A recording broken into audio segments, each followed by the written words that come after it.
নমস্কার বন্ধুরা, সুমিস ফুড ক্রিয়েশনসে আপনাদের সকলকে স্বাগত জানাই।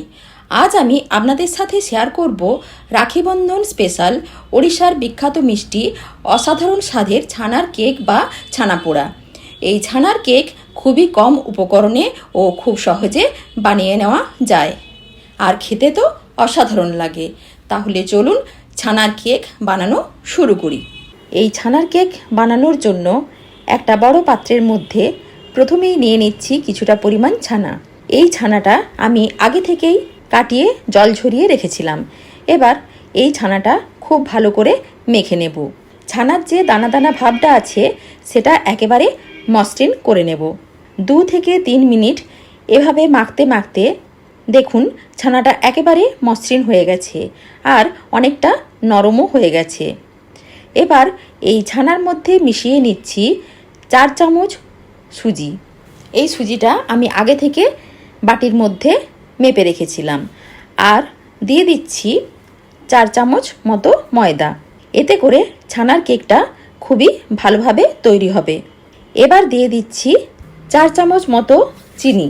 চিনিটা অবশ্যই একটু দেখে দিতে হবে। যে যেরকম মিষ্টি পছন্দ করেন সে সেইভাবেই চিনিটা দেবেন। এবার এর মধ্যে দিয়ে দিচ্ছি অল্প পরিমাণ লিকুইড দুধ। এবার সমস্ত কিছু একসাথে খুব ভালো করে মিশিয়ে নেব। একটা থকথকে ব্যাটার তৈরি করে নেব, ঠিক যেরকম কেকের ব্যাটার হয় সেই রকম। মেশাতে মেশাতে এই ছানার মিশ্রণটা বেশ ঘন দেখাচ্ছে, তাই আরও একটু লিকুইড দুধ মিশিয়ে নিচ্ছি। এবার 7 থেকে 10 মিনিট খুব ভালোভাবে মিশ্রণটা ফেটিয়ে নেব। মিশ্রণটা খুব ভালোভাবে ফেটানো হয়ে গেছে, একেবারে মসৃণ হয়ে গেছে। ঠিক এরকম ব্যাটারটা তৈরি করে নিতে হবে। এবার এই ব্যাটারের মধ্যে মিশিয়ে নিচ্ছি 1/2 চামচ এলাচ গুঁড়ো। এবার দিয়ে দিচ্ছি 1/2 চামচ বেকিং পাউডার, আর ওই চামচের 1/2 চামচেরও কম দিয়ে দিচ্ছি বেকিং সোডা। তারপর খুব ভালোভাবে কিছুক্ষণ ফেটিয়ে নেব। যত বেশি ফেটানো হবে ছানার কেকটা তত বেশি সফট হবে। ব্যাটারটা এখন আমার রেডি হয়ে গেছে। এবার একটা অ্যালুমিনিয়ামের পাত্র নিয়েছি, এর মধ্যে অল্প করে ঘি ব্রাশ করে নেব। এবার একটা সাদা গোলাকার পেপার এই বাটির ভেতর বসিয়ে দিচ্ছি। তারপর পেপারের ওপর আবারও ঘি ব্রাশ করে নেব। ঘিটা খুব ভালোভাবে ব্রাশ করে নিয়েছি। এখন এই পাত্রের মধ্যে তৈরি করে রাখা ছানার ব্যাটারটা ঢেলে দিচ্ছি। সমস্ত ব্যাটারটা পাত্রের মধ্যে ঢেলে দিয়েছি। এখন এই পাত্রটা একটু ট্যাপ করে নিচ্ছি, যাতে ব্যাটারের মধ্যে যে বাতাস আছে সেটা বেরিয়ে যায় আর কেকটা খুব সুন্দরভাবে তৈরি হয়। এবার একটা কড়াইয়ের মধ্যে আমি আগে থেকে কিছুটা পরিমাণ বালি আর একটা স্ট্যান্ড রেখে গরম করতে বসিয়ে দিয়েছিলাম।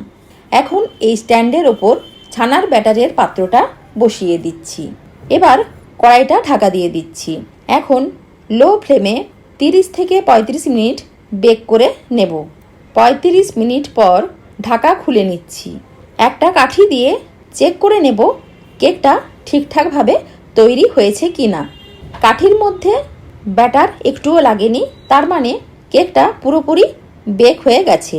এবার কেকের পাত্রটা নামিয়ে নিয়ে কিছুক্ষণ ঠান্ডা করে নেব। কেকের পাত্রটা অনেকটাই ঠান্ডা হয়ে গেছে।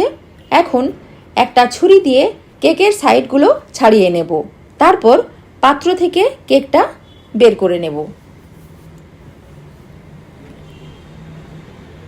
কেকটা পাত্র থেকে বের করে নিয়েছি। এবার কেকের উপর যে সাদা পেপারটা দিয়েছিলাম সেটা তুলে নিচ্ছি। দেখুন কেকটা কত সুন্দর দেখতে হয়েছে আর কতটা নরমও হয়েছে। একটু কেটে আপনাদের দেখিয়ে দিচ্ছি কেকটা কতটা নরম ও স্পঞ্জি হয়েছে। এইভাবে আপনারা বাড়িতে ছানার কেক বানিয়ে দেখুন, খেতে কিন্তু বেশ ভালো লাগবে। আর আমার ভিডিও যদি আপনাদের ভালো লেগে থাকে তাহলে অবশ্যই লাইক, শেয়ার ও সাবস্ক্রাইব করতে ভুলবেন না। ধন্যবাদ।